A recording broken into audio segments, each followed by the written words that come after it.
بسم الله الرحمن الرحيم. الحمد لله حمدا كثيرا طيبا مباركا فيه ومن يحب ربنا ويرضاه. أشهد أن لا إله إلا الله وحده لا شريك له، له الملك وله الحمد وهو على كل شيء قدير.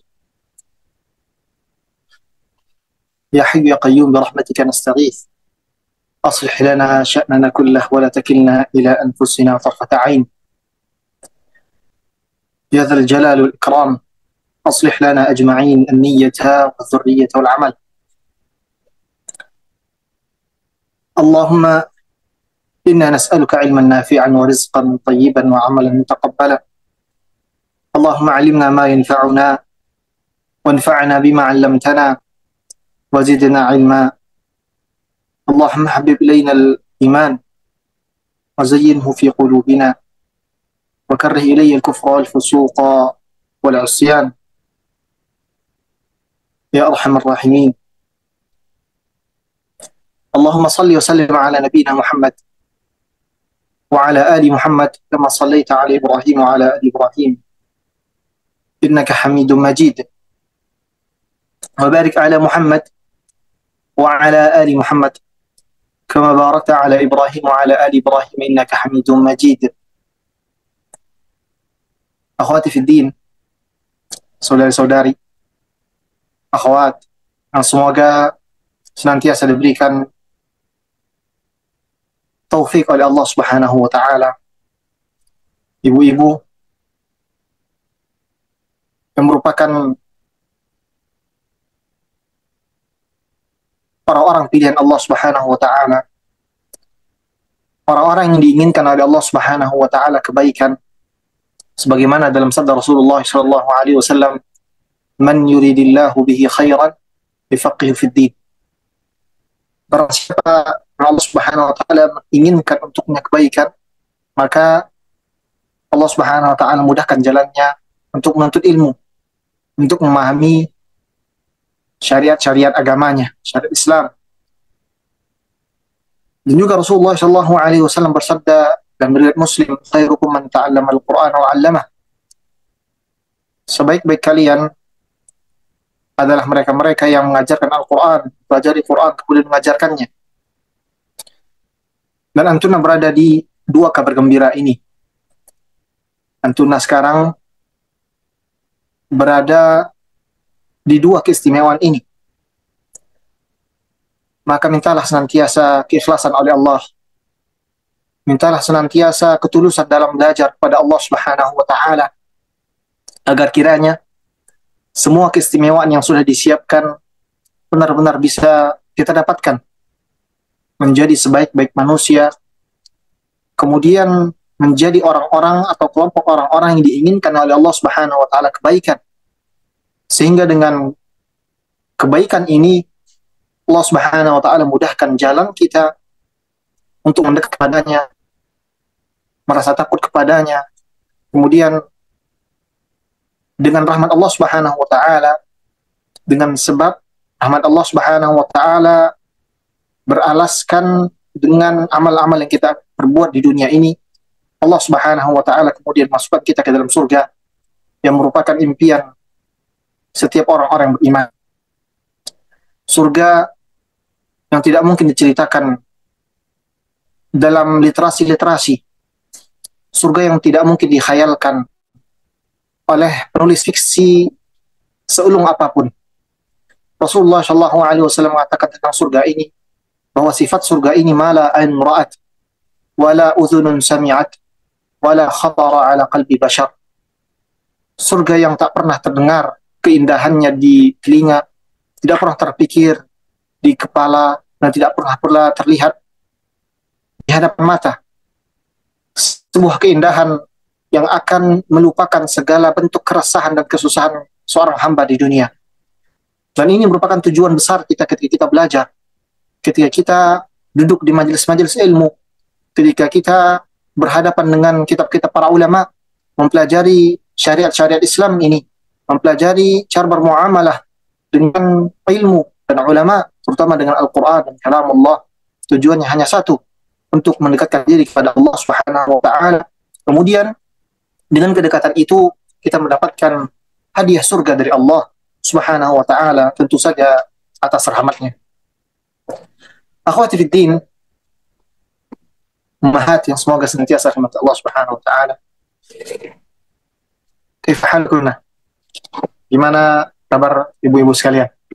Semoga Allah Subhanahu wa ta'ala senantiasa menjadikan perjalanan atau setiap usaha yang antum lakukan dalam belajar diberi ganjaran oleh Allah Subhanahu wa ta'ala dan dengan ganjaran yang besar. Semoga tetap istiqamah dalam belajar, tetap bersama dengan lingkungan-lingkungan yang baik, yang senantiasa mengingatkan ketika salah, senantiasa memotivasi ketika down, sebuah lingkungan yang semakin kita mendekat dengan mereka, kita akan semakin mendekat pula kepada Allah Rabbul Izzati wal Jalalah. Ahbati fillah, akhwati fid din, azanallahu wa iyyakum. Sebagaimana yang antum ketahui, kita masih bersama dengan Al-Imam An-Nawawi rahimahullah ta'ala dalam karya fenomenalnya, karya tulis beliau yang begitu ringkas, akan tapi faedahnya begitu besar. Di dalam risalah ini, Al-Imam An-Nawawi rahimahullah ta'ala mengingatkan pada setiap para penghafal Quran, kepada orang-orang yang mengambil bagian dari ilmu, dan khususnya Al-Quran, bagaimana caranya bermuamalah dengan kalamullah. Ketika kita berbicara tentang kalamullah, artinya kita sedang berbicara tentang Allah Subhanahu wa ta'ala. Karena kalamullah merupakan sifat-sifat yang tidak akan pernah terlepas, tidak akan pernah terpisah dari Allah Subhanahu wa ta'ala, dan ini merupakan akidah Ahlus Sunnah wal Jamaah yang harus senantiasa kita pegang. Ketika kita bicara tentang Allah Subhanahu wa ta'ala, maka apapun pernyataan, apapun tuntunan dari Rasulullah dan syariat ini yang mengajarkan tentang muamalah kepada Allah Rabbuna Al-Khaliq, Rabbuna Rabbul Izzati wal Jalalah, merupakan sebaik-baik ilmu. Sebagaimana orang Arab mengatakan, inna syarafal ilm bi syarafil ma'luh. Sesungguhnya ketinggian satu ilmu, berkualitasnya satu ilmu, tergantung dengan seberapa mulia, seberapa berkualitasnya objek yang sedang dipelajari. Kalau antara montir mobil dan montir sepeda, montir mobil lebih dihargai dibandingkan montir sepeda, dikarenakan pembelajaran terhadap mobil itu lebih rumit dan lebih tinggi dan lebih mahal dan lebih mulia dibandingkan sepeda. Bagaimana pula ketika kita mempelajari sesuatu yang lebih besar dari segalanya, ketika kita mempelajari sesuatu yang lebih mulia, lebih agung dari segalanya, kita mempelajari tentang Al-Khaliq, Rabbuna Rabbul Izzati wal Jalalah, Al-Akbar, Al-Ali, Al-Karim, Al-Azim. Semua sifat-sifat yang baik akan disematkan kepada Allah Subhanahu wa ta'ala, dan kebaikan dan keindahan sifat-sifatnya sampai ke batas ambang keindahan yang tidak ada lagi keindahan di atasnya. Maka segala ilmu yang berkaitan dengan Allah Subhanahu wa ta'ala, tentang ma'rifatullah, bagaimana kita menjadi hamba di hadapan Allah Subhanahu wa ta'ala, adalah sebuah ilmu yang mulia. Mempelajarinya adalah ibadah. Ketika ilmu tersebut, transfer maklumat itu sudah terjadi, kemudian diterapkan dalam kehidupan sehari-hari, maka itu semua akan bernilai ibadah dan akan mendekatkan diri kepada Allah Subhanahu wa ta'ala. Yang kita pelajari adalah tentang kalamullah, sesuatu yang tidak akan pernah terlepas, tidak akan pernah terpisah dari Allah Subhanahu wa ta'ala, dan itu merupakan sifatnya. Ketika kita mempelajari tentang kalamullah, yakni Al-Quran, kemudian kita mempelajari tentang bagaimana cara bermuamalah dengan Al-Quran, menjaga kemuliaan Al-Quran, menjaga keagungan Al-Quran, maka ilmu yang sedang kita pelajari ini adalah ilmu yang mulia. Maka kesempatan untuk belajar tentang akhlak dan adab para penghafal Quran adalah kesempatan yang seharusnya tidak dilewatkan oleh setiap orang-orang yang beriman, setiap orang-orang yang mengambil bagian dari Al-Quran ini. Karena dengannya, dengan ilmu tersebut, dia mengetahui bagaimana seharusnya dia bersikap sebagai seorang hamba, jadi hamba di hadapan kalamullah, bagaimana dia menjaga kemuliaan Al-Quran, menjaga kemuliaan sesuatu yang sudah mulia. Jangan sampai ketika kita mengambil bagian dari Al-Quran, kemudian kita lupa untuk menjaga dan menjaga tanggung jawab yang Allah Subhanahu wa ta'ala sudah berikan ini, menjaga kemuliaan Al-Quran. Dan Imam An-Nawawi rahimahullah ta'ala dalam kitabnya ini, dalam risalah ini, menuliskan tentang itu. menjelaskan tentang bahwa ini ada tuntunan, pernyataan-pernyataan, poin-poin penting yang harus dimiliki, yang harus diketahui oleh setiap para penghafal Quran. Ini dia ada para penghafal Quran. Tujuannya agar Al-Quran yang diamanahkan oleh Allah Subhanahu wa Ta'ala ada pada diri orang tersebut benar-benar bisa mendatangkan manfaat untuk orang tersebut, untuk para penghafal Quran tersebut. Bukan hanya sekedar lafaz-lafaz, huruf-huruf yang dihafalkan, yang berpindah dari kertas ke kepala, akan tapi benar-benar menjadikan orang penghafal tersebut menjadi orang yang dicintai Allah Subhanahu wa Ta'ala dan menjadi keluarga Allah di dunia ini. Ini dia tujuan utama dari penulisan kitab ini oleh Imam An-Nawawi rahimahullah ta'ala. Kita masih berada di dalam bab tentang ada para penghafal Al-Quran. Sebuah bab yang menjelaskan secara spesifik apa yang harus dikerjakan setiap para penghafal Quran.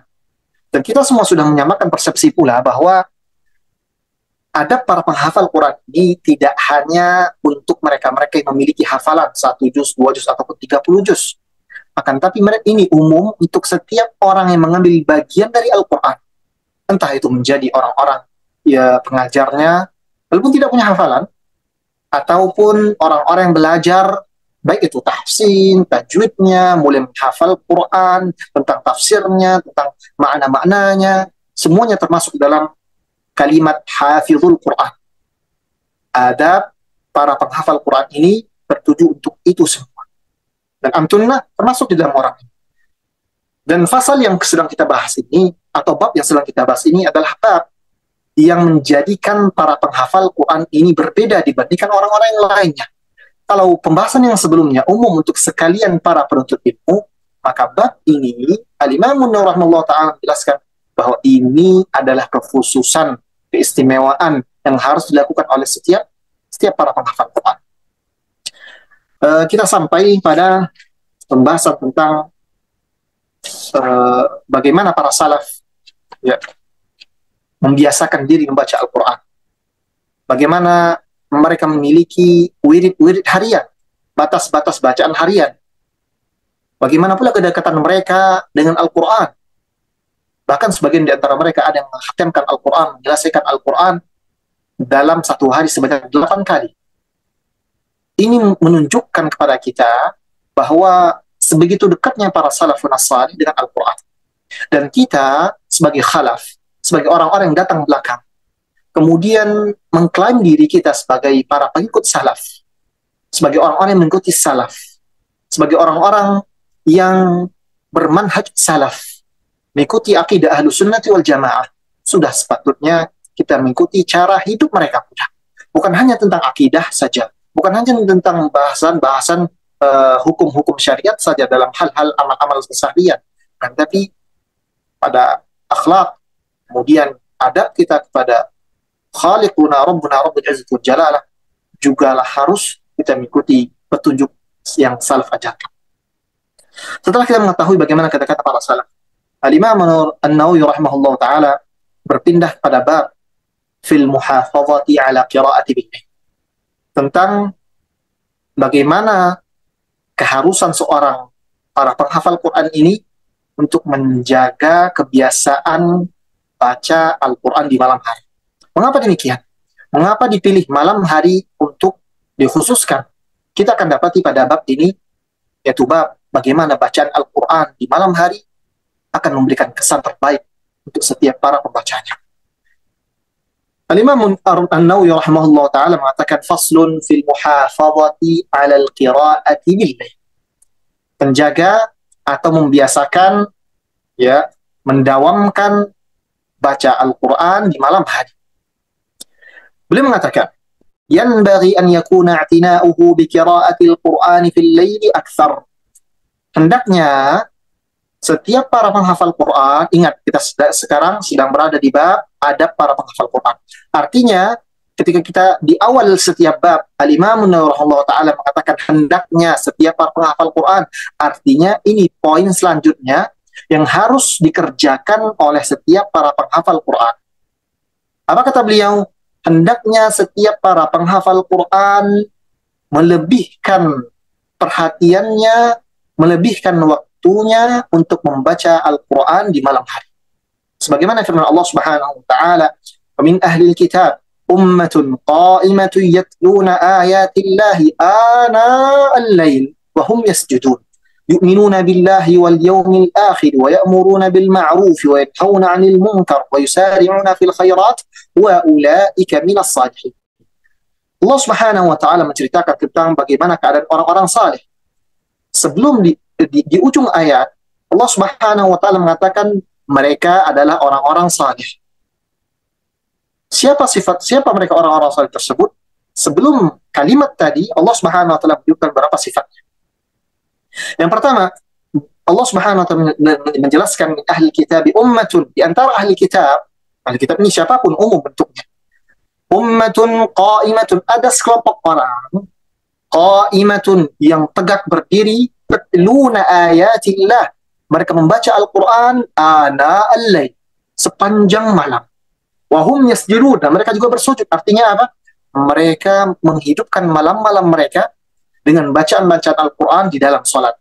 Kemudian apa lagi sifat mereka? Yu'minuna billahi wal yawmil akhir wa ya'muruna bil ma'ruf wa yanhauna 'anil munkar wa yusari'una fil khairat.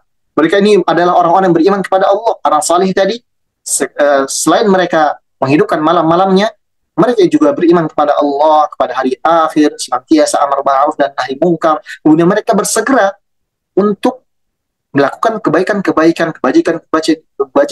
yang mendekatkan diri mereka kepada Allah Subhanahu wa ta'ala. Dari ayat ini, ahibati fillah wa terdapat perintah, terdapat anjuran untuk sekalian para penghafal Quran, orang-orang yang memiliki kitab, yakni Al-Quran, untuk bangun malam, kemudian mengkhususkan malam tersebut untuk memperbanyak membaca Al-Quran. Nanti kan kita lihat alasannya apa, kenapa memilih.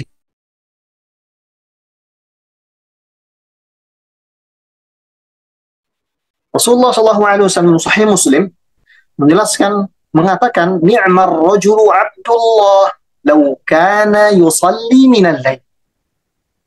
Sebaik-baik pria, sebaik-baik orang, kata Rasulullah SAW, adalah Abdullah. Siapa Abdullah tadi? Abdullah bin Umar radhiyallahu taala anhu. Law kana yusalli minal lail. Seandainya apa?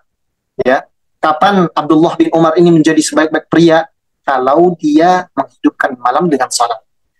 Dan riwayat lain, kalimat ini disampaikan oleh Rasulullah SAW kepada istrinya Hafsah bintu Umar radhiyallahu taala anhu, istri Nabi Muhammad SAW yang merupakan saudari dari Abdullah bin Umar. Ya, Abdullah bin Umar adalah anak bin Umar Khattab radhiyallahu taala anhu. Kemudian Hafsah menyampaikan hal ini kepada Abdullah bin Umar radhiyallahu taala anhu. Seketika Abdullah bin Umar mendengarkan perkataan yang disampaikan oleh Rasulullah SAW ini, apa yang beliau lakukan? Sebagaimana yang diriwayatkan oleh Nafi', ya, Maula, seorang perawi mengatakan, lam yatruk Ibnu Umar qiyamal lail ida at-tawfaq. Ketika Ibnu Umar mendengarkan pernyataan dari Rasulullah SAW bahwa kalau dia ingin menjadi sebaik-baik orang, sebaik-baik pria, jangan tinggalkan salat malam. Apa kata Nafi'? Ibnu Umar tidak pernah meninggalkan salat malam sampai dia wafat. Kenapa? Karena ini adalah pernyataan dari Rasulullah SAW menyatakan bahwa sebaik-baik orang adalah Abdullah kalau dia salat malam. Hati siapa yang tidak tergerak ketika yang menyampaikan hal ini adalah as-sadiqul masduq, Rasulullah SAW. Orang yang paling dipercaya oleh Allah Subhanahu wa taala. Kemudian menyampaikan ini Abdullah bin Umar akan menjadi sebaik-baik manusia lau kana yusalli minal lail. Kalau seandainya dia salat malam. Ini bukan hanya khusus untuk Abdullah bin Umar radhiyallahu taala anhu, sebagaimana kaidah yang kita punya bahwa segala sesuatu yang keluar dari syariat ini yang menjadi parameternya bukan tentang siapa yang menjadi sebab keluarnya pernyataan tersebut, akan tetapi umum lafaz ini untuk umum manusia. Bisa difahami bahwa terkadang satu ayat atau satu hadis yang memiliki sababun nuzul dan memiliki sababul wurud sebab dikeluarkannya pernyataan tersebut mungkin para sahabat. Akan tapi pernyataan itu tidak hanya khusus untuk sahabat tersebut.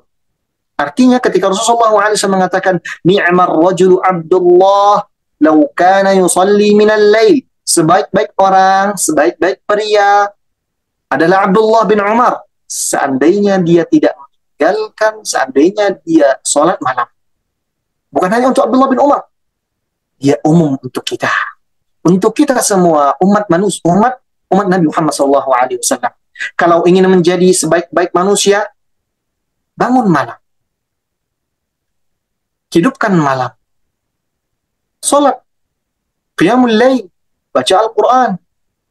Karena para ulama mengatakan bahwasanya Qiyamul lail adalah da'bus salihin. Apa da'bus salihin? Kendaraannya orang-orang saleh.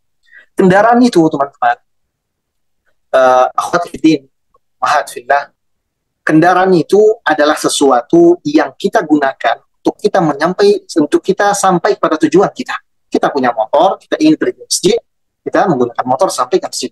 Kita punya mobil, itu kendaraan kita menuju ke, misalnya ke majelis ilmu.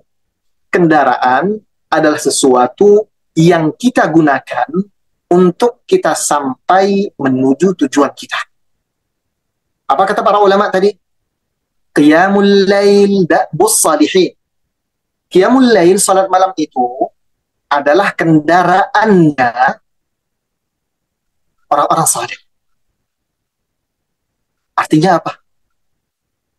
Orang-orang saleh ini untuk mencapai tujuan mereka, dan tujuan orang-orang tentu saja surganya Allah, mendekatkan diri kepada Allah Subhanahu wa taala. Apa yang mereka lakukan? Mereka kendarai kendaraan mereka. Apa kendaraan mereka tadi? Qiyamul lail. Di waktu malam mereka bermunajat kepada Allah, beramal dengan amalan yang begitu luar biasa. Kapan? Di malam hari. Ini kata para ulama da'bus salihin. Maka kalau kita ingin sampai kepada tujuan-tujuan kita, kalau kita ingin sampai kepada harapan-harapan dan mimpi-mimpi kita, apapun itu, terutama harapan dan impian kita untuk mendekatkan diri kepada Allah Subhanahu wa taala, menghambakan diri di depan Allah Subhanahu wa taala, kapan seharusnya yang terbaik waktunya? Di malam hari. Qiyamul lail. Di saat orang-orang tertidur lelap, ada seorang hamba yang bangun, berwudu, kemudian melantunkan ayat-ayat Al-Quran.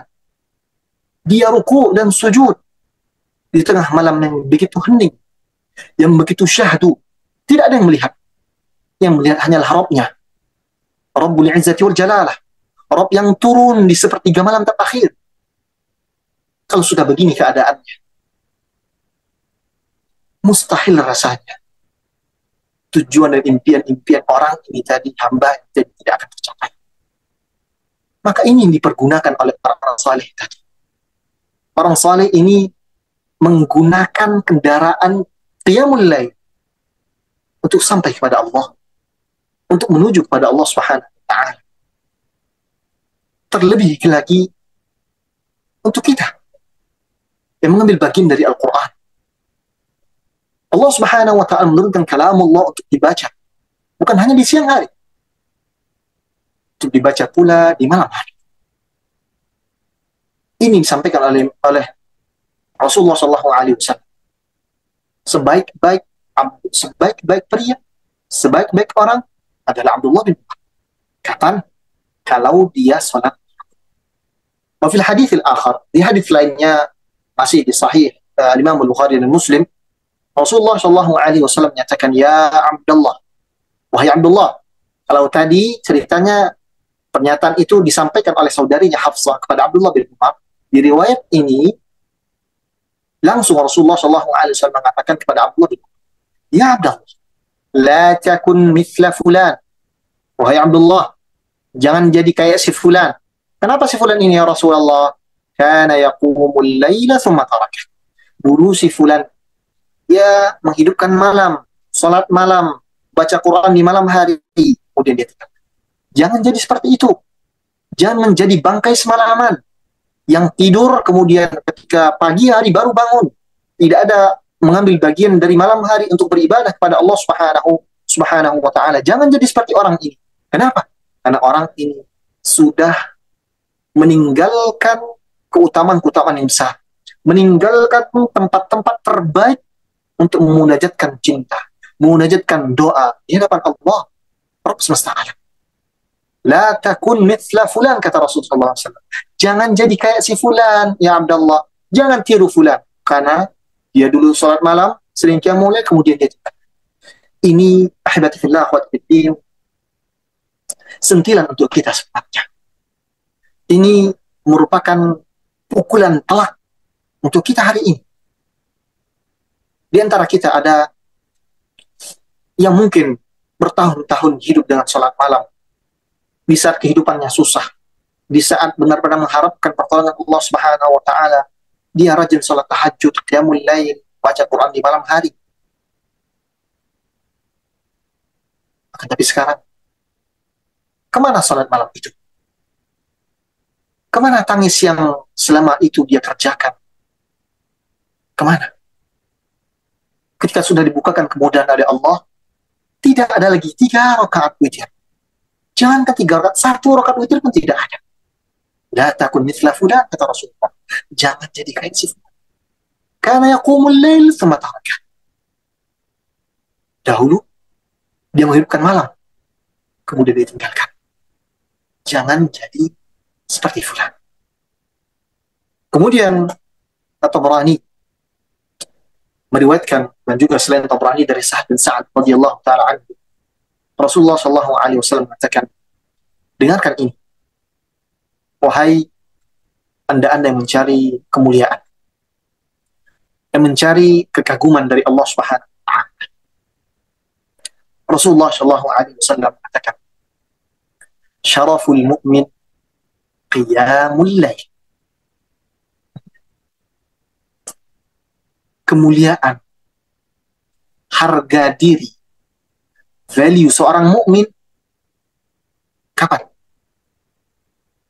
Ketika dia bisa puasa penuh sepanjang tahun? Ketika dia bersedekah sebanyak-banyaknya? Ketika dia punya jabatan di hadapan manusia? Ketika dia punya harta yang berlimpah? Lihat kata Rasulullah, syaraful mu'min qiyamul lail. Kemuliaan seorang mukmin itu, harga diri seorang mukmin itu apa? Ada pada qiyamul lail. Kalau dia bisa menjaga, maka dia menjadi mulia. Kalau tidak, ada kemuliaan yang berkurang dari diri pantas. Qiyamul lail adalah harga mati untuk setiap para penghafal Quran. Sebagaimana sudah pernah kita pelajari, bahwa para penghafal Quran harus berbeda dengan orang-orang awam. Kalau orang-orang awam selesai salat isya, dia tertidur. Kemudian dia akan bangun ketika salat subuh berkumandang. Penuntut ilmu, ahlul Quran, orang yang mengambil bagian dari Quran, harus berbeda. Bagaimana caranya? Dia menghidupkan malam-malamnya dengan qiraatul Quran, membaca Quran dengan sujud dan ruku di hadapan Rabbuna Rabbul Izzati wal Jalal. Kemudian Imam rahimahullah taala melanjutkan, wa qad jaa'a an Abi al-Ahwas al-Jushani qala in kana ar-rajulu yatruku al-fustat turuqan ay ya'tihi laylan fayasma'u li ahli dawiyan kadawi an-nahl qala fama balu ha'ula'i ya'maluna ma kana ulaika yakhafun. Mari kita perhatikan athar ini, riwayat ini yang diriwayatkan oleh Abil Ahwas al-Jushani rahimahullah. Para salaf dahulu mengatakan, tidaklah ada satu orang yang berjalan di satu perkampungan atau satu rumah atau satu khaimah, kemah-kemah tempat manusia pada istirahat. Kemudian ketika mereka melewati tempat tersebut, mereka mendengar orang yang ada di dalam tempat tersebut, yang ada di dalam rumah tersebut, dawiyan kadawiyan. Ketika dia melewati rumah tersebut, dia mendengar dengungan laksana dengungan lebah. Ketika lebah banyak, bagaimana suaranya? Heboh, begitu ribut, tidak jelas huruf-hurufnya, itu luar biasa. Para salaf ini mengatakan, kalau begini keadaan mereka, ini para salaf, begini keadaan orang-orang ini, fama balu haula ya'manuna ma kana ulaika yakhafun. Bagaimana kita bisa merasa aman di saat para salaf tersebut merasa takut? Mari kita ambil konteksnya. Sebuah rumah yang malamnya hidup dengan Al-Quran, yang malamnya hidup dengan qiyamul lail, orang-orang di dalamnya sibuk mendekatkan diri kepada Allah di malam hari. Di saat suasana yang begitu tenang dan hening di malam hari, kemudian terdengar dari rumah tersebut suara dengungan yang begitu luar biasa. Tilawatul Quran, zikrullah, salat malam. Kiranya apa menyebabkan penduduk rumah tersebut, penghuni rumah tersebut, menghidupkan itu semua? Jawabannya cuma satu. Khaufullah. Rasa takut kepada Allah Subhanahu. Orang kalau takut, dia akan waspada. Orang kalau dia khawatir akan datang tiba-tiba musibah, akan datang tiba-tiba kesulitan, dia tidak akan tenang. Tidak akan tenang tidur, tidak akan makan. Dan apa yang dilakukan oleh penghuni rumah tadi? Menghidupkan malam mereka. Pemicunya satu. Rasa takut kepada Allah. Dan orang-orang yang menghidupkan malam suntuknya hanya dengan tidur saja. Seakan-akan para salaf mengatakan, bagaimana mereka bisa merasa aman? Padahal ajal bisa mencabut mereka, mendatangi mereka kapanpun. Bagaimana mereka bisa merasa aman sehingga bisa tertidur lelap, tidak mengambil sedikit pun bagian dari Allah, tidak sedikit mengambil bagian dari malam untuk qiyamul lail, untuk baca Quran. Ini pernyataan para salaf. Mereka ingin mengingatkan kepada kita, harusnya kita memiliki waktu sedikit dari malam untuk ibadah, qiyamul lail. Bagaimana kita bisa merasa tenang ketika kita tidur kalau tidak ada satupun jaminan besok mata kita akan terbuka hidup? Bagaimana kita bisa merasa tenang dan tidur terlelap ketika masih banyak dosa yang menumpuk di pundak kita tidak ingin dihapuskan? Ini yang salah inginkan. Ini yang mereka sampaikan. Tujuannya agar setiap kita mengambil bagian dari malam untuk sholat, bermunajat, mengingat Allah, introspeksi diri, muhasabah. Kapan? Di malam hari. Diriwayatkan dari Ibrahim An-Nakhai, beliau menyatakan, Iqra'u fil layl walau hal bashah. Bacalah Al-Quran di malam hari, walaupun sebentar, walaupun seukuran orang yang mengambil susu dari hewan peliharaannya. Waktunya sedikit, hanya beberapa menit. Kata Ibrahim An-Nakhai, dan beliau adalah Sayyidut Tabi'in. Tabi'in yang begitu luar biasa mulia. Apa kata beliau? Baca Quran di malam hari, walaupun sebentar. Dari Yazid Ar-Raqashi rahimahullah, idza ana nimtu thumma istayqadhtu thumma nimtu fala namat anni. Dia menyatakan tentang dirinya, kalau seandainya aku tidur di malam hari, kemudian aku terbangun, kemudian tidur lagi, ketahuilah bahwa mataku tidak akan pernah tertidur setelah terbangun tadi. Ahbati fillah, azizallahu wa iyyakum. Setelah kita melihat anjuran dari Rasulullah Shallallahu Alaihi Wasallam untuk menghidupkan malam, kemudian bagaimana amalan-amalan para salaf,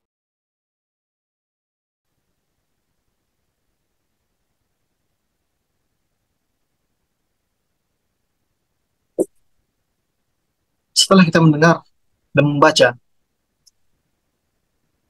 anjuran dari syariat ini dari Allah Subhanahu wa taala dan juga Rasulullah Shallallahu alaihi wasallam tentang perintah untuk menghidupkan malam, perintah untuk mengambil bagian dari malam hari untuk qiyamul lail, untuk baca Quran. Pertanyaan sekarang adalah, mengapa malam hari? Mengapa dipilih malam hari untuk bermunajat? Mengapa tidak di siang hari? Padahal Allah Subhanahu wa taala juga menyampaikan bahwasanya ada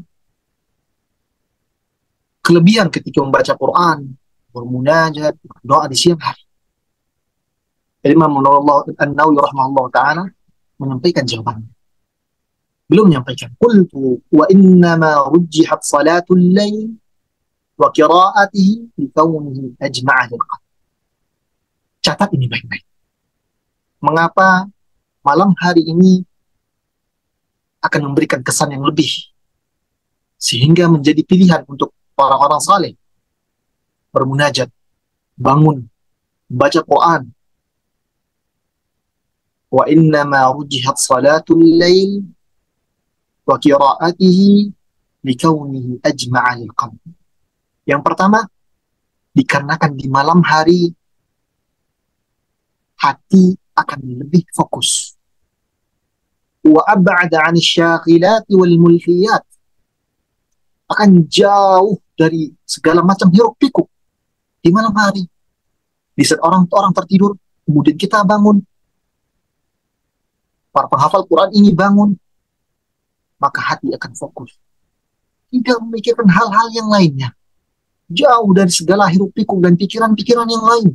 Pikiran masih segar. Wat tasarruf fil hajat. Tidak banyak keinginan-keinginan kita untuk menyelesaikan hajat ini, menyelesaikan hajat itu. Itu poin yang pertama. Hati bisa fokus ketika di malam hari. Waman jarraba, ya'rif. Barang siapa yang sudah pernah mencoba, dia akan tahu. Dia akan merasakan bagaimana malam hari itu, apapun yang dilakukan di malam hari, akan lebih berkesan. Baca Al-Quran yang dibaca di malam hari, akan semakin berkesan. Karena Allah Subhanahu wa taala menyatakan dalam firman-Nya bahwasannya qiraat yang dibacakan di malam hari akan disaksikan oleh para malaikat. Qiyamul lail yang dilakukan di malam hari, inna nasyi'atal lail hiya ashaddu wata'an wa aqwa. Bahwa malam hari menjadi pilihan untuk bisa bersendirian dengan Allah, berkhalwat dengan Allah Subhanahu wa taala. Hati menjadi fokus.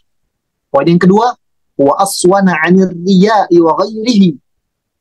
Dan dia akan lebih selamat dari segala macam hal yang dapat merusak niat. Dia akan selamat dari riya, karena orang pada tidur. Akan selamat dari sum'ah, karena orang tidak tahu. Dan ini adalah suatu kelebihan yang luar biasa. Ketika hati seorang hamba benar-benar tertuju untuk Allah Subhanahu wa taala, hanya untuk beribadah kepada Allah Subhanahu wa taala, maka dia akan memberikan kesan yang begitu luar biasa. Bacaan Al-Quran yang dibaca di malam hari akan memberikan bekas di hati setiap orang membacanya. Ketika membaca Quran di malam hari, wajah Quran di malam hari, akan datangkan kesan yang begitu luar biasa. Ini alasan disampaikan oleh Al-Imam An-Nawawi rahimahullah ta'ala kenapa memilih malam hari. Malam hari ini juga merupakan waktu yang dipilih oleh Allah Subhanahu wa ta'ala untuk banyak kejadian besar. Nabi Sallallahu Alaihi Wasallam Isra dan Mi'raj kapan? Malam hari.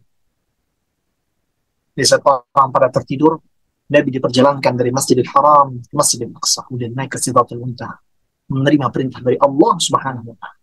Kapan? Malam hari. Kemudian Allah Subhanahu wa taala menyatakan tentang dirinya, dan Rasulullah SAW menyampaikan tentang Allah Subhanahu wa taala bahwasanya Allah Subhanahu wa taala akan turun di sepertiga malam terakhir. Hina yamdi syatrul lail, ketika sebagian malam itu sudah berlalu, kemudian turun ke langit dunia. Apa tujuannya? Allah Subhanahu wa taala mengatakan, "Man yad'uni astajib lah." Siapa yang berdoa kepadaku di waktu ini? Mana mereka-mereka yang menginginkan doanya diijabahi di waktu ini? Akan kuijabahi. Wa man yastaghfiruni fa'aghfir lah. Dan mana orang-orang yang ingin diberikan maghfirah, diberikan ampunan atas segala dosa-dosanya? Akan aku ampuni. Ini Allah Subhanahu wa taala menyatakan tentang diri. Makanya malam hari akan menjadi sesuatu yang luar biasa, berkesan untuk ibadah kepada Allah Subhanahu wa taala. Mengapa bacaan malam itu menjadi mengesankan ketika dibaca di malam hari? Karena Allah memberikan keistimewaan di malam hari. Dia terbebas dari segala macam bentuk yang dapat menghancurkan niat, sehingga bisa terfokus pada Allah Subhanahu wa taala. Nah, Allah Subhanahu wa taala turun untuk mengijabahi setiap permintaan. Dan di dalam Al-Quran dapat banyak permohonan untuk surga, permohonan untuk dijauhkan dari api neraka dalam Al-Quran. Karenanya bacaan yang dilakukan di malam hari akan menjadi kesan. Bahkan Al-Imam An-Nawawi rahimahullah ta'ala juga menjelaskan, menyampaikan hadis dari Rasulullah SAW, fil layli sa'atun yastajibu Allahu fiha ad-du'a kullahu. Dan menurut Muslim, Rasulullah SAW bersabda, di dalam satu malam akan ada satu waktu yang tidaklah seorang hamba bermunajat, berdoa, dan sebaik-baik doa dan zikir adalah baca Quran, kecuali Allah Subhanahu wa taala akan ijabahi setiap apa yang dia inginkan. Dan itu terjadi setiap malam. Ahibati fillah, azanallahu wa iyyakum. Ini keistimewaan malam hari. Dan para penghafal Quran harus mengambil bagian ini. Harus mengambil bagiannya dari malam hari. Entah itu dengan baca Quran, qiyamul lail. Makanya para syekh kita, para guru-guru kita menyampaikan, la syai'a anfa' bil hifzi illa qiyamul lail.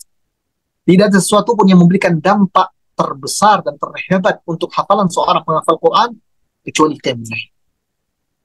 Kemudian mereka menyebutkan beberapa metode untuk merusuh atau memungkinkan hafalan kita, menguatkan hafalan. Di antara mereka ada yang mengatakan derajat pertama untuk memungkinkan hafalan adalah memperdengarkan hafalan itu pada orang lain. Ini pertama. Kemudian derajat yang di atasnya, memperdengarkan hafalan itu kepada orang lain kapan? Di malam hari. Karena lebih menguatkan hafalan itu. Kemudian ketiga, dan ini yang terpuncak tertinggi, ketika seorang penghafal Quran memurajaah hafalannya sendirian, di saat orang tidak ada satupun, di malam hari, dan di saat tegak sholat qiyamul lail. Ini akan menjadi sesuatu yang berkesan, baik untuk hafalan ataupun untuk perubahan diri kita. Makanya para ulama, para penghafal Quran, dan para salaf dari dahulu hingga hari ini, mereka punya kebiasaan ini. Qiyamul lail, menghidupkan malam walaupun sedikit. Ahibati fillah, azanallahu wa iyyakum, wa khatifidin, azanallahu wa iyyakum. Setelah kita melihat dan mendengarkan penjelasan dari Imam An-Nawawi ta'ala, dan juga nukilan-nukilan yang beliau nukilkan dari Rasulullah, dan dari asar-asar para salaf rahimahumullah ajma'in, beliau memungkasi bab ini dengan satu solusi atau satu perintah, satu ajakan, bahwa qiyamul lail ini tidak harus panjang. Tidak harus malam suntuk kita hidupkan malam. Cukup dengan sedikit saja. Sehingga kita bisa mengambil bagian dari malam ini untuk beribadah. Apa kata beliau? Wa'alam anna fadilatal qiyam bil laili wal qira'ati fihi tahsulu bil qalili wal kathir. Ketahuilah, kata beliau, bahwasannya keutamaan, keistimewaan qiyamul lail dan juga membaca Al-Quran di malam hari ini akan didapatkan baik untuk orang yang sedikit membaca Quran ataupun yang banyak. Wa kullama kathura kana dhal. Tapi semakin banyak maka semakin baik. Illa an yastaw'iba al-laila kullahu fa innahu yukrahu ad-dawamu alayhi wa illa an yadarra bi nafsihi. Kecuali menghidupkan semalam suntuk, tidak ada tidur semalam hari sepanjang malam, maka ini makruh dan terlarang. Dikarenakan apa? Dikarenakan tidak pernah dicontohkan oleh Rasulullah Shallallahu Alaihi Wasallam dan juga dapat memudorkan dirinya sendiri.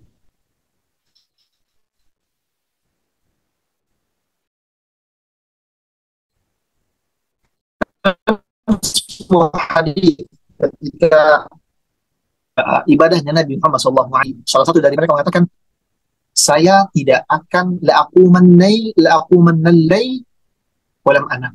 Aku bertekad untuk tidak akan tidur sedikit pun di malam hari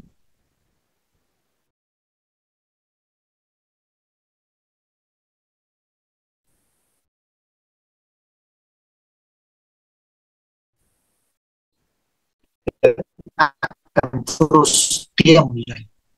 Bagi harinya Rasulullah SAW, aku salat, kemudian aku uh, juga tidur. Kata beliau sallallahu alaihi wasallam, "Faman raghiba an sunnati falaysa minni." Barang siapa yang menolak dan membenci sunnahku, bagaimana caraku beribadah, maka bukan termasuk dari golonganku. Kecuali kata para ulama, kecuali tidak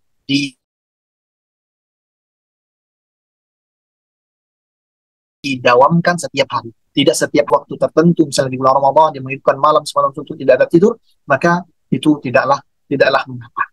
Kita kembali bahwasanya keutamaan dari qiyamul lail dan qiraat di malam hari, membaca Quran di malam hari ini, fadilah yang begitu besar tadi ini, bisa didapatkan baik dengan cara yang besar ataupun dengan cara yang kecil, dengan jumlah yang besar ataupun dengan jumlah yang kecil. Rasulullah Shallallahu Alaihi Wasallam mengatakan, "Man qama bi ashri ayatin lam yuktab minal ghafilin, wa man qama bi mi'ati ayatin kutiba minal qanitin, wa man qama bi alfi ayatin kutiba minal muqantarin." Rasulullah SAW menyatakan, dan ini merupakan solusi yang Rasulullah SAW ajarkan. Rasulullah SAW memberikan dan tunjukkan bahwa bagaimanapun harus mengambil bagian. Rasulullah SAW mengatakan, barang siapa yang menghidupkan malam di malam hari di asyri ayat dengan 10 ayat, lam yukab minal ghafilin, dia tidak akan tertulis dari orang-orang yang lalai. Artinya yang tidak mau, tidak ingin, tidak berusaha untuk sholat malam walaupun dengan hanya 10 ayat. 10 ayat ini bahkan hitungan 1 rakaat saja. 7 ayat Al-Fatihah, kemudian ditambah berapa ayat dari Al-Ikhlas misalnya. 3 ayat atau 4 ayat, lebih dari 10 ayat. Ketika orang beribadah, kemudian dia sholat 1 rakaat saja di malam itu, lam yuktab minal ghafil, dia tidak akan termasuk dari golongan orang-orang yang lalai. Wa man qama bi mi'ati ayah, kalau lebih dari 10 ayat, misalnya 100 ayat, kutiba minal qaniti, dia akan ditulis sebagai orang-orang yang taat, hidupkan malam-malam sepanjang malam suntuk. Wa man qama bi alfi ayah kutiba minal muqantarin, dan siapa yang menghidupkan malam dengan 1000 ayat, apa kata Rasulullah SAW? Maka dia adalah orang-orang yang benar-benar sudah memacu kendaraannya dengan begitu luar biasa, kemudian melewati jembatan kelalaian. Ini sabda Rasulullah SAW, bahwa jangan sampai seorang penghafal Quran meninggalkan qiyamul lail. Dan qiyamul lail ini umum bentuknya. Bisa dengan salat, bisa dengan murajaah Al-Quran, dan bisa juga dengan zikir dan juga mempelajari ilmu-ilmu agama yang lainnya. Bacaan Al-Quran di malam hari begitu mengesankan. Mengesankan untuk diri dikarenakan akan selamat dari segala hal yang dapat merusaknya. Ikhlas, fokus, tidak ada gangguan, tenang, dan akan mendapatkan keistimewaan yang disampaikan oleh Rasulullah SAW, bahwa setiap doa akan dijabahi, setiap dosa akan diampuni, setiap permintaan akan dikabulkan. maka hendaknya kita sebagai seorang penghafal Quran mengambil bagian dari malam hari untuk murojaah Quran, untuk qiyamul lail walaupun hanya sedikit. Apa kata Rasulullah SAW tadi? Walaupun dengan 10 ayat. Berapa hitungan 10 ayat? Satu.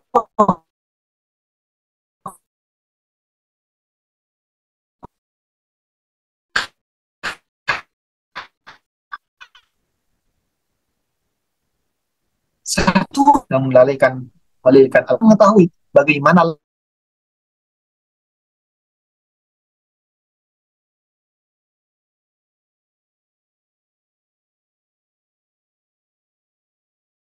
pada pertemuan yang akan datang biiznillah. Ahibati fillah wa fiddin azanallahu wa iyyakum. Bacaan malam akan begitu mengesankan ketika dia fokus hanya untuk Allah, tidak ada sedikit pun yang mengganggu. Kalau tidak percaya, silahkan coba. Malam hari ini, bangun. Kemudian, sholat malamlah. Baca dan lantunkan bacaan-bacaan Al-Quran yang antum hafal. 1 ayat, 2 ayat. Bahkan, walaupun hanya sekedar mengulang-ulang Al-Fatihah saja. Tetapi, resapi maknanya. Dengarkan dengan telinga antuna sendiri. Bacaan antuna. Alhamdulillahi Rabbil Alamin. Ar-Rahman Ar-Rahim. Rasakan, meresapi di malam hari. Ketika suami sedang tidur, atau suami di tempat lain mungkin sedang beribadah pula. Saat anak-anak sedang tidur, tidak ada sedikit pun kesibukan. Kita hanya ada kita dan Allah Subhanahu wa taala. Membaca kalam Allah, memaknai apa yang Allah Subhanahu wa taala inginkan dari Al-Qur'an ini. Tadabburi maknanya di malam hari. Anda akan mendapatkan kesan yang begitu luar biasa. Kesan ini akan berubah. Berubah apa? Berubah kehidupan. Maka coba dan rasakan. Semoga Allah Subhanahu wa taala berikan kita semua taufik untuk bisa menjaga kedekatan kita dengan Al-Quran, dengan murojaahnya, dengan wiridnya, terutama di malam hari. Para salaf sudah menggunakan dan merasakan hal tersebut. Maka saatnya kita sekarang merasakan kenikmatan yang para salaf rasakan. Jangan mau tertinggal. Jangan mau dikalahkan oleh hal yang lainnya. Semoga Allah Subhanahu wa taala berikan kita semua taufik, berikan kita semua kekuatan untuk bisa mengikuti malam. Kami akhiri dengan satu kunci yang disampaikan oleh Al-Hasan Al-Basri rahimahullah ta'ala tentang bagaimana cara kita bisa bangun malam kemudian menghidupkan malam. Kuncinya satu, jauhi maksiat di siang hari. Jauhi maksiat di siang hari, Allah Subhanahu wa taala akan mudahkan untuk bangun di malam hari itu beribadah. Tekadkan, niatkan, kuatkan, dan usaha. Semoga Allah Subhanahu wa taala menyampaikan kita kepada nikmat-nikmat ibadah, terutama nikmat bermunajat, membaca Quran, qiyamul lail, di saat orang-orang sunnah tengah tertidur lelah. Wafaqallahu jami'. Semoga Allah Subhanahu wa taala memberi kita semua taufik, dan kami mohon maaf atas segala gangguan yang terjadi di petang hari ini. Mungkin ada gangguan dari sisinya dan sebagainya. Semoga kesabaran antuna, kesabaran ibu-ibu sekalian dalam menunggu, ya, dalam ujian-ujian yang ada ketika menuntut ilmu, meningkatkan derajat antuna sekalian, meningkatkan derajat ibu-ibu sekalian, ya, bersabar dalam menuntut ilmu, merupakan kunci kesuksesan dalam menuntut ilmu. Ahibati fillah, jangan lupa doakan Al-Imam An-Nawawi rahimahullah ta'ala dari semua apa yang sudah beliau ajarkan kepada kita. Jangan lupa doakan pula guru-guru kita, guru-guru yang mengajarkan kepada kita satu huruf dari Al-Quran, ataupun secara umumnya orang-orang yang mengajarkan kepada kita kebaikan. Jangan luputkan mereka dari doa-doa kita. Senantiasa minta istiqomahan untuk mereka, terutama guru-guru kita yang mengajarkan kepada kita agama. Doakan untuk mereka istiqomahan agar dakwah ini begitu luar biasa. Mintakan kepada mereka keikhlasan. Semoga Allah Subhanahu wa taala menerima semua amal ibadah mereka. Jazakumullah khairan. Terima kasih sudah mau bergabung, kemudian mau bersama-sama belajar dan membaca. Semoga Allah Subhanahu wa taala membalas semua kebaikan tunna. Kami mohon maaf atas semua kekurangan. Jazakumullah khairan. Kurang itu datangnya dari kami tentunya. Gangguan-gangguan itu datangnya dari ya, syaitan, dan semua kebaikan datangnya dan disebabkan kepada Allah Subhanahu wa taala. Kami mohon ampun kepada Allah Subhanahu wa taala atas segala dosa-dosa kami dan dosa kedua orang tua kami dan dosa semua orang yang menjadi kekasih-kekasihan, baik keluarga, sanak famili, saudara-saudari, tetangga dan sebagainya. Kami mohon izin undur. Semoga Allah Subhanahu wa taala mempertemukan kita di pertemuan selanjutnya. Jangan lupa kembali mengulang pelajaran-pelajaran yang sudah berlalu. Kalau ada catatan-catatan yang bolong, catatan-catatan yang terluput, catat kembali dari temannya atau dari rekaman yang sudah ada. Uh, Semoga Allah Subhanahu wa taala memudahkan kita dalam bentuk ilmu, dalam mengerjakan, mengamalkan ilmu yang sudah kita pelajari. Kami mohon maaf sekali lagi tidak ada sesi tanya jawab pada pertemuan kali ini. Semoga Allah Subhanahu wa taala membukakan kita kesempatan di lain kesempatan, ya, di lain hari dan lain waktu untuk bisa membuka sesi tanya jawab. Kalau ada pertanyaan-pertanyaan yang kiranya mendesak, silakan bertanya kepada Ustadz dan yang ada di tempat Antuna berada, para guru-guru kita. Semoga itu dapat menjawab. Barakallahu fikunna. Kami tutup dengan doa kafaratul majlis. Subhanakallahumma wa bihamdika asyhadu an la ilaha illa anta astaghfiruka wa atubu ilaik. Wa sallallahu wa sallam ala nabiyyina Muhammadin wa ala alihi wa sahbihi wa sallam. Wassalamu alaikum warahmatullahi wabarakatuh.